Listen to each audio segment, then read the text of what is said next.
Mesdames, Messieurs, le 12 février 1849, le Valmy, plus grand vaisseau à voile jamais construit pour la Marine nationale, armé de 120 canons, entre en service. On aurait sans doute pu pour l'occasion éditer un timbre-poste qui venait à peine d'être né, mais il a fallu attendre un peu plus, puisque le premier timbre mettant à l'honneur la Marine nationale a vu le jour il y a un peu plus de 55 ans, d'après les sources qui viennent de Philaposte. Vous comprendrez donc que j'ai beaucoup de plaisir à participer aujourd'hui à cet événement et à marquer ce soir une nouvelle étape de la collaboration entre la Marine et la Poste, à l'occasion de la création d'un timbre célébrant les 400 ans de la Marine nationale. 400 ans, car c'est en 1626 que nous marquons de manière conventionnelle la création de la Marine. Pour être plus complet, l'édit royal signé par Louis XIII à Saint-Germain-en-Laye, préparé par Richelieu, unifie les marines du Ponant et du Levant sous un commandement unique, centralisé et permanent. Marine chargée en particulier de protéger le commerce maritime. Rien n'a changé depuis 400 ans. Revenons au timbre qui nous occupe ce soir. Le timbre est une œuvre d'art qui touche, car il est aussi un objet simple du quotidien, celui qui sert à relier les hommes, les familles et leurs marins en mission, les fiancés qui écrivent à l'être aimé.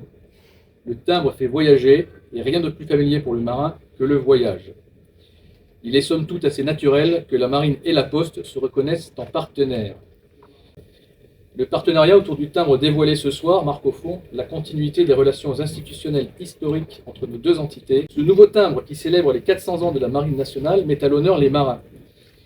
Il revient à la simplicité des premiers timbres de 1849 avec un motif épuré, une représentation du bachi, l'emblématique couvre-chef des marins, symbole de tradition et d'aventure.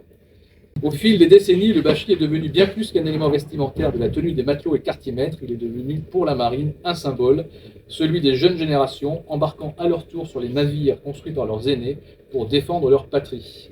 Malgré la simplicité de son motif, ce timbre est une évocation forte. Il rend hommage aux marins qui œuvrent au quotidien, sans relâche, sur toutes les mers et tous les océans, et protègent les Français depuis 400 ans. Je suis très heureux qu'il soit imprimé en France. Avant que nous procédions au dévoilement, je voudrais très sincèrement remercier toutes les équipes qui ont œuvré pour cette belle réalisation. Un grand merci pour votre attention.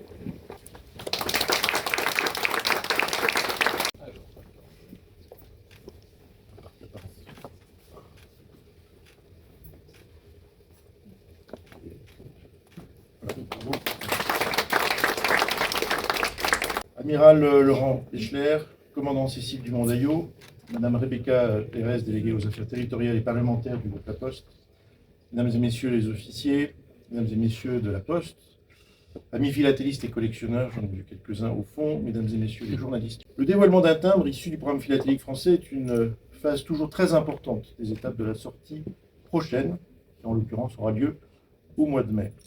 C'est le fruit d'un travail de collaboration, comme vous le disiez, entre les acteurs du sujet, aujourd'hui la Marine nationale et les équipes de Philaposte. Ce timbre représente le célèbre bachi, vous le disiez, amiral, avec son non moins célèbre pompon. Pour renforcer la symbolique de sa forme, le timbre sera donc rond. Pour avoir eu la chance de le voir sur machine vendredi dernier à Périgueux, j'ai pu voir avec émerveillement les dorures qui donnent tout l'éclat à ce timbre, et également le soft touch, le vernis doux, pour le dire en français, pour rendre le côté doux du pompon, et j'espère que vous pourrez l'apprécier lorsque vous aurez le timbre entre les mains. Je vous donne tous donc rendez-vous pour la prochaine étape, celle du premier jour de ce timbre, qui sera accompagné d'un document philatélique de son souvenir, et qui aura lieu le 5 mai, non pas dans une ville ou deux villes comme on le fait souvent, mais dans 9 villes, puisqu'on pourra le trouver à Paris, à Marseille, à Brest, à Rochefort, à Cherbourg, Lorient, Guérigny, Dunkerque et Toulon, avant que sa vente générale soit déployée dans plus de 5000 bureaux de poste en France. Je vous remercie.